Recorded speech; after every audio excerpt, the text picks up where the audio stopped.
Լինել Արցախում ու չհանդիպել հայրենիքի մերօրյա պաշտպանների հետ Տարոն Մարգարյանը չպատկերացնում, ավելին, այս անգամ առաջնագիծ է բերել նաև որդուն։ Հեսա տարիքը գալու է իր ծառայության ժամանակն է լինելու, նաև տեսնի իր մեծ եղբայրները թե ոնց են ծառայում։ Մի քանի 100 մետրի վրա ադրբեջանական գյուղն է, դիտակետից պարզ երևում է նաև հակառակորդի յուրաքանչյուր տեղաշարժ, ամեն ինչ մեր տղաների վերահսկողության տակ է։ Մարտական այս հենակետում իրենց առաքելությունն ուսուսի իրականացնում են պայմանագրային ու պարտադիր ժամկետային զինծառայողը, ամեն վայրկյան զգոն ու պատրաստ են, այստեղ լավ գիտեն, հակառակորդը նենգ է։ Տրամադրությունները լինում է մարտական,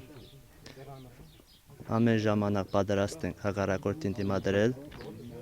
Հեսա միամիսա, որ ինչ-որ կրակոց չի լինում,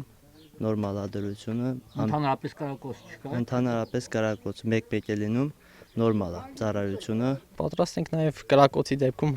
հակահարվածել։ Ավակների կողքին այսօր սահմանի անդորը պահպանում են նորեկները։ Շարքային Նվեր Հայրապետյանի համար երկրորդ մարտական հերթապահությունն է, հարմարվել է արդեն զինվորական կյանքին։ Ընդամենը 6 ամիս առաջ նրա մոտ պատկերացումներն այլ էին։ Դե լրիվ ուրիշ կերպ էլի։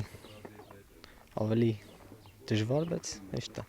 Պաշտպանողական ինչ միջոցներ ունեն, որտեղից են վերահսկում հակառակորդի շարժը, կենցաղային ինչ պայմաններ ունեն եւ մի շարք այլ հարցեր։ Դրանք էին հիմնականում հետաքրքրում Երևանի քաղաքապետին, դե իսկ դիրքում տիրող բարոյահոգեբանական մթնոլորտի մասին խոսելն ավելորդ է։ Վստահեցնում եմ մեր ծնողներին, որ իրենց զինվորները ապահովեն եւ այն պայմանները, որը կա ծառայության, ինձ թվում է բավարար է եւ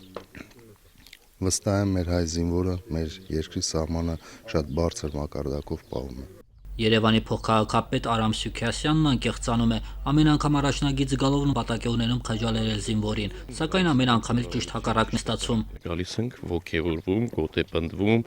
ավելի ուրեմն հաստատակամ դառնում, շատ կարևոր է այցը, որտեղ մենք էլ անշուշտ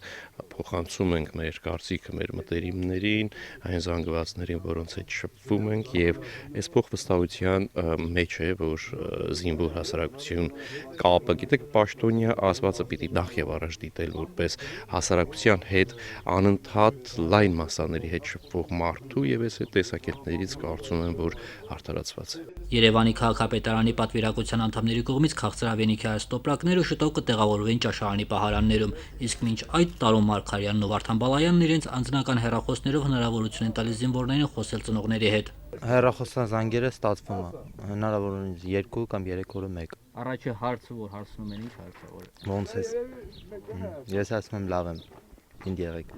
Եթե մենք կորցնենք Արցախը, կշրջենք հայոց պատմության վերջին էջը։ Մոնթեյը այս գաղափարն է ուղղորդում խաղաղության մեր պահապաններին։ Գենադի Երեմյան, Աշոտ Գասպարյան, օր։